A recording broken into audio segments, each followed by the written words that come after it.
की सीट सुनी। तब भी वो लोग हमारी जीप पे पीछे बैठते थे, आगे का शीशा खुला रखते थे, उसके बाद भी पीछे वाले सारे घुसरित हो जाते थे। ऐसे समय में जिन लोगों ने मेड़ में चलकर, चक्रोट में चलकर, बटहा में चलकर कठिन संघर्ष करके प्रदेश और देश की पंचायत में नाम रोशन करने का काम किया था, उनकी आज प्रतिमा के अनावरण के अवसर पर सर्वप्रथम उनके चरणों में श्रद्धा सुमन अर्पित करते हुए उनके लाभ लेते का आभार व्यक्त करते हैं कि देर से ही सही ये काम और पहले हो जाना चाहिए।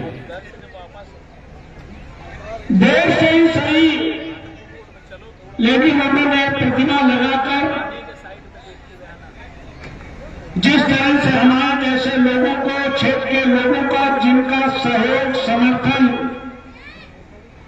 उनकी राजनीति में लंबे समय तक रहा है, बहुत सारे लोग अभी जीवित हैं, उनको बुलाकर इस अवसर पर भागीदार बनाने का काम किया है। निश्चित तौर पर के लोग बधाई के पात्र हैं। साथियों, मैं कहना चाहता हूं कि कोई नेता ऐसा नहीं पैदा होता है। नेता तो बड़ी मुश्किल से कभी कभी पैदा होता है। अगर नेता इतने आसानी से पैदा हुआ होता तो माननीय केसरी लाल जी के बाद अब तक मूसा नगर में दूसरा नेता पैदा होना चाहिए, लेकिन पैदा हम लोग नेता की बड़े आसानी से आलोचना करते हैं।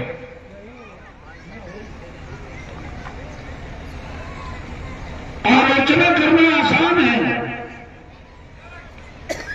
लेकिन मेरा जैसे व्यक्ति का मानना है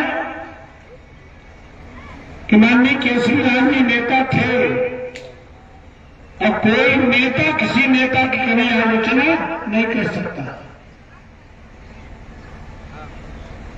तो मैं तो उस समय वकालत कर रहा था, कभी कभार जंगलेश्वर मंदिर के पीछे जहां रहते थे, कभी कभार लोग हमें ले जाते थे, वहां पर मुलाकात होती थी, बातें होती थी, संवाद होता था।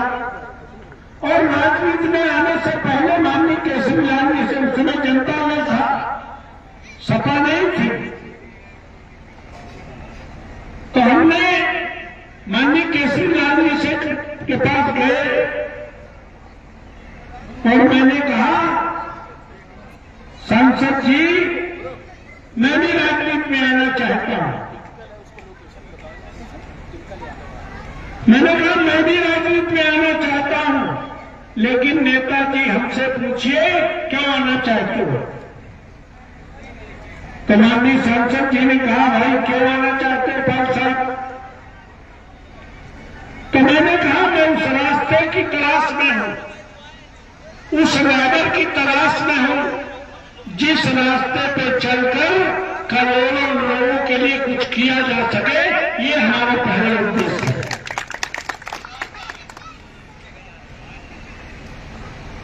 तो उन्होंने कोई सीधा जवाब तो नहीं दिया। मैं कांग्रेस के नेताओं के पास टिप गया, दूसरे और नेता थे उनसे भी मिला, लेकिन जो मैं करना चाहता था, जिसके लिए मैं राजनीति में आना चाहता था, वो किसी ने सही उत्तर नहीं दिया।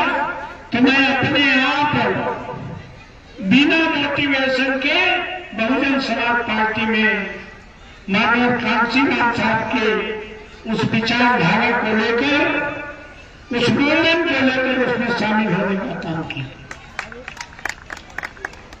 तो मैं साथियों निश्चित तौर पर कह सकता हूं, जिन नेताजी से